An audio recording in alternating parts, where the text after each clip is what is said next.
All right, everybody. Victor Green, welcome back. You're watching Class Act Sports. This is halftime of the Jets Patriots game. 24-3. New England's beating up on the Jets. What's going on, Vic? Oh man, it's a surprise. But we talked about it yesterday. I mean, what the Pats and the Jets had have to do to win the football game. The Pats came out, gave the first punch, and they up 24-3 right now. So they're rolling. They seem to be doing everything the right way. The Jets still hadn't found what they want to get done yet. So it's a whole half to go, but they better get something going quickly here. Talking about the first half for a bit, something that stood out most in my mind was the 4th and 3. They had 3rd and 22 on the opposing 30-yard line. The Patriots are up 10-0. Now it's 4th and 3 on the opposing 15-yard line. And talk about Bill Belichick's aggressiveness to go for it and take it up 3 scores because they wound up converting for a touchdown, go up 17-zip. I think it goes all the way back when the Rex went for it on fourth down and one. I think it's an in-your-face type of thing. Both coaches here coming out with a big ego, and neither one want to be outdone. And I think that's the whole big key right now. Belichick got his 4th and 3, so you know what? We're going for it. We believe in our team. They went for it, and Dion converted on 4th and 3 with a touchdown. Tom Brady, you got that guy behind the helm, man. Hey, you got to give it to him. Let him do his thing. Well, how can the Jets get back in this game? I mean, they get the ball at half, but they're down 21 points. They don't look like they could really move the ball effectively through the air, other than a periodic catch here and there by Santonio Holmes. What's going on? Hey, well, the Jets got to continue to run the ball. As I mentioned to you yesterday, they will be able to run the ball. They had some success running the game, running the ball so far. I think they got to come out and run the ball. The guys, Braylon have two big drops. Brad Smith had a drop, but Sanchez has to have to make something happen here. We talked again about yesterday about how he have to be the leader out there, and right now he seemed a little uncomfortable to me.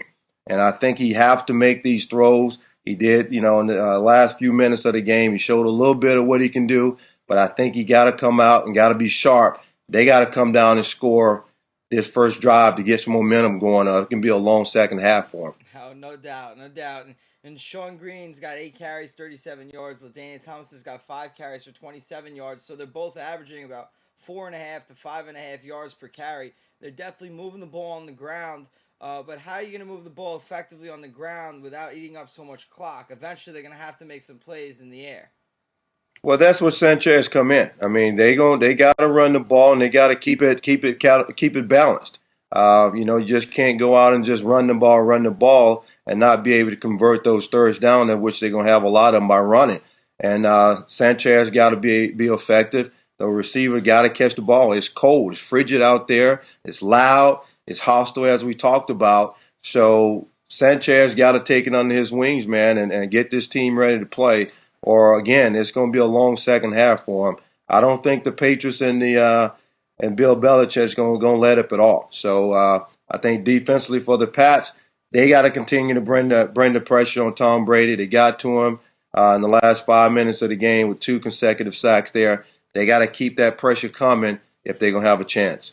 Vic, I want you to speculate a little bit about what's being said right now in the Jets locker room. What do you say to your team? You come out, you lay practically an egg in the first half. What's going on? Well, it's a confident football team. Yeah, they going in and say, hey, we can win this game. We've been down before. They came back, I think, 4 of the last 5 weeks and won it in the fourth quarter. So they feel comfortable where they at right now, feeling that even though they're down 21 points, they can come back in the fourth quarter. And I think they believe that. They getting on each other. They talking to Braylon about his two drops, and knowing everybody got to come out and contribute. So they feel confident they can do it, but they got to come out there and show it, because New England's not going to lay down for them. What is it about Dion Branch that is he fits in so well in this Patriots offense? He comes back, it's like he never left. He looks like the Super Bowl MVP of 8 years ago.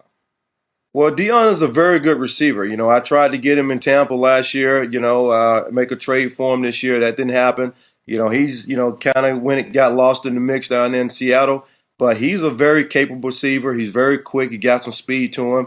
And him and Tom played together for 5 years in New England previous, so they got some chemistry there. So him and Tom just continue to find one another, and they making some good things happen on that offense side of the ball. Now, Brady's 10 for 16 in the first half, 152 yards, 2 touchdowns, hasn't turned the ball over yet. Speaking of which, the Jets really, aside from that last series in the first half, really haven't been able to touch Brady. Talk about how effective the Patriots' short intermediate passing game's been, and how they're able just to stretch the field with just a couple seconds of time to throw back there. Well, as we talked about, and that's their running game. Their short intermediate routes, that's their running game. They get guys underneath, and they do them double moves with Dion, as we saw earlier.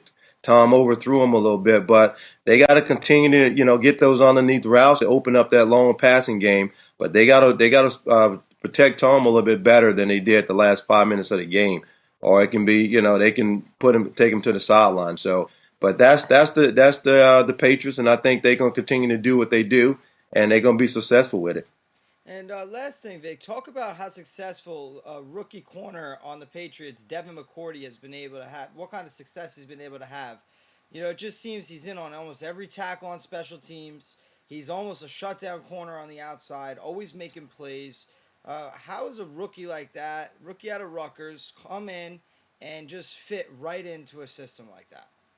Well, I think that's a contribute to Belichick. He's going to put his players in the right position to be successful, and he's gained a lot of confidence. He continued to make plays and plays each game in and game out, and I think that just the confidence ability from continuing to play well. So I think he's a very good corner.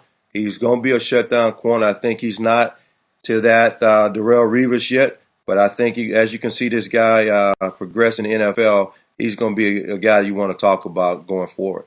Absolutely. All right, thanks a lot for your time, Vic, and let's see if the Jets can pull out any second half magic. I'm Jared Ginsberg. You're watching Class Act Sports. And this is Victor Green. You've been watching Class Act Sports. All Talk right, to you tomorrow. thanks, Vic. All right, bye.